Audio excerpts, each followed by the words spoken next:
Hello? Thanks for joining us again on the channel. This one's been on my radar for a while, and now, thanks to a friend who got his hands on it, I finally get to share the experience with you. Before we get started, feel free to check out the discount link in the description and the pinned comment. Now, let's not waste any more time and jump right into the details. Now, let's hear directly from our first reviewer about their experience. This reviewer came to this scooter after a long search with some very strict requirements. Our reviewer was looking for a personal electric vehicle that could not only support a heavier rider well over the typical weight limit, but also had a discreet design that didn't scream electric with a big, obvious battery pack. The list of demands also included a respectable top speed, a practical real-world range for short trips, the ability to fold for portability, and a price point that was accessible. This particular model was apparently the only one that managed to check every single box. After putting it through its paces, this client reports that it passed with flying colors, successfully carrying a heavier person at a decent speed for several miles.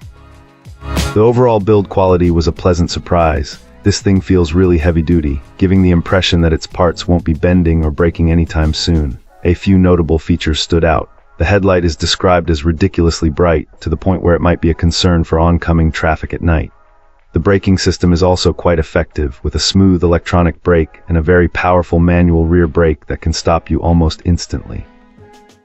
Our reviewer strongly suggests practicing with that manual brake at low speeds first to get a feel for its power. The small digital dashboard is clear and easy to read, and while the battery takes a few hours to fully charge, it seems to last well enough for casual use without needing constant topping up. To protect the investment, this client highly recommends factoring in the cost of a high-quality, heavy-duty lock and a motion alarm. Fantastic. Now, let's see what insights our next reviewer has to offer.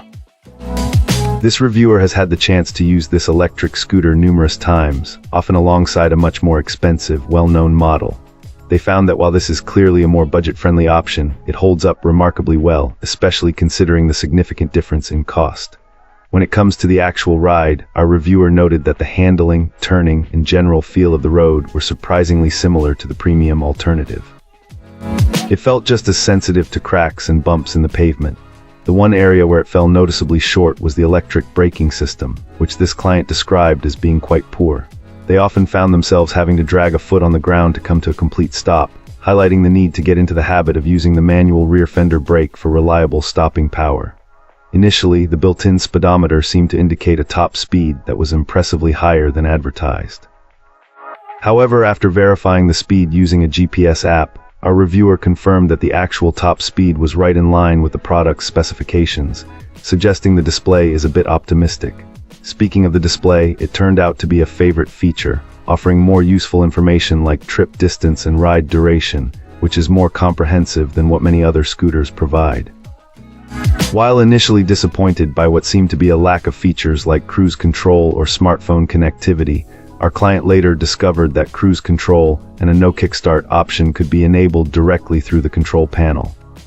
This was a fantastic discovery, and they came to realize that the Bluetooth connectivity on their other scooter was an unnecessary complication anyway.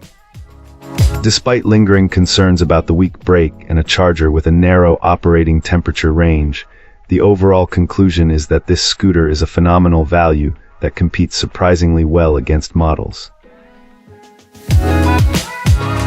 Excellent. Let's find out what our next reviewer has to share about their experience. This reviewer has been thoroughly impressed with their electric scooter, describing it as quite possibly the best purchase made in years. Acquired some time ago, initially to navigate congested urban areas more efficiently, this scooter has proven to be a true godsend, still running like a dream even with daily use for commuting. Our reviewer highlights the flexibility of its speed settings. Level 3 offers a zippy ride, reaching speeds up to 15 mph, which is particularly handy for those moments when time is tight.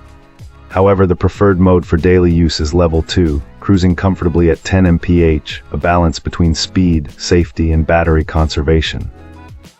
While Level 1 is available at 5 mph, it's generally not recommended for sidewalk use. Our reviewer points out that the wheels aren't high-spec enough to absorb cracks and bumps, leading to a jarring ride and potentially inconvenience for pedestrians. The integrated LCD display receives high praise for its functionality. It's incredibly useful, allowing the rider to switch between kilometers and miles per hour, track trip distance, see the current time, and monitor a lifetime odometer, among other features. Portability is another strong suit. Despite its sturdy build, this scooter is remarkably lightweight. Our reviewer effortlessly carries it unfolded over a shoulder when ascending 6 flights of stairs each day. The folding mechanism did take a bit of practice to master, but a specific technique, kneeling on the board while pushing the pole forward and pulling the lever, was eventually discovered to make it easiest. An important point this client emphasizes is the scooter's intended purpose. It's designed for last-mile journeys. Its battery life is perfect for getting from point A to point B and back, rather than extended leisurely rides throughout the day.